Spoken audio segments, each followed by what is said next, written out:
మొహమ్మద్ గారు కట్టినటువంటి రాజ్యం.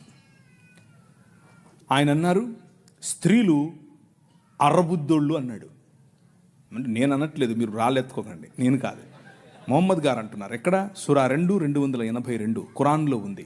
సహీల్ బుఖారీ 3వ హదీసు 26:58. ఎవరు? స్త్రీలు అర్రబుద్దోళ్ళు. ఈయన ఒకసారి విహారయాత్రకు పరలోకం వెళ్ళేట. ఇదంతా నేను ఏదో స్టోరీ చెప్పట్లేదు, మీ కళ్ళ ముందు ఉంది, కావాలంటే చూసుకోండి, ఆ రెఫరెన్స్లు మీరు వెళ్ళి చూడండి. ఓకే, ఈయన విహారయాత్రకు వెళ్ళి పైన ఆయన అల్లాహ్ గారితో మాట్లాడి, అల్లాహ్ గారితో సంభాషణ చిట్చాట్ అయిపోయిన తర్వాత ఎన్నికొస్తున్నాడు. ఎన్నికొస్తే ఆ పక్కన నరకం ఉందట. ఆయన తొంగి చూశాడు, ఇట్లా ఏముందో నరకంలో చూద్దాం. చూస్తే అందులో ఎక్కువ మంది స్త్రీలు ఉన్నారంట. ఆయన పోతే పోయాడు, అల్లాతో మాట్లాడితే మాట్లాడాడు, పోతే తొంగి చూశాడు. ఆయనకు స్త్రీలు కనపడటం ఏంటి? ఆయన ఉద్దేశం ఏంటంటే స్త్రీలు నరకపాత్రులు.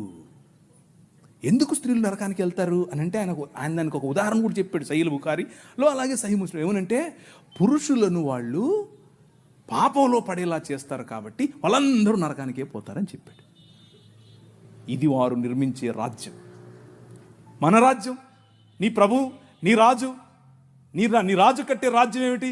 ఆయన దగ్గరికి ఒక ఆమె పడుపు వృత్తి, ఒళ్ళమ్ముకునే ఆమె వచ్చి జటామాంసి అత్తరుబుడ్డి తీసుకుని వచ్చి పగులు కొట్టి తన కాళ్ళ మీద పోసి తన తల వెంట్రుకలతో తుడుస్తూ ఉంటే అమ్మా అని పిలిచాడు. అర్థమవుతుందా? పాపంలో పట్టబడిన స్త్రీని ఈడ్చుకుని వచ్చి కొట్టండి అంటే, ఒరేయ్ మీలో తప్పు చేయనుడు ఫస్ట్ ఏంటి రా అన్నాడు. ఎక్కడికక్కడ వెళ్ళిపోయారు అందరూ. అమ్మా నేను ఏం చేయను, వెళ్ళిపో అన్నాడు. ఈ రాజు పైకి వెళ్ళి తొంగి చూసేది కాదు, అక్కడి నుంచి వచ్చాడు. ఆయనకు తొంగి చూడాల్సిన పనే లేదు, అక్కడి నుంచే వచ్చాడు. అక్కడి నుంచి వచ్చి ఎక్కడికి వెళ్ళాడు తెలుసా? ఒక్క స్త్రీ బావి దగ్గరికి వస్తుంది, నీళ్లు పట్టుకుంటుంది.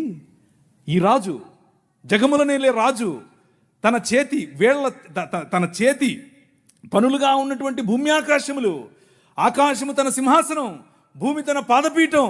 కానీ ఈ రాజు బిందెలెట్టుకుని నీళ్ళెట్టుకునే దగ్గరికి వెళ్తాడు. అక్కడ కూర్చొని వెయిట్ చేస్తాడు. ఆమె వస్తే అమ్మా నీళ్ళు ఇస్తావా అంటాడు. Look at the difference between these two kingdoms. ఈ రెండు రాజ్యాలకు ఉన్న తేడా, ఆ వైఖరి స్త్రీల పట్ల, ఈ వైఖరి స్త్రీల పట్ల.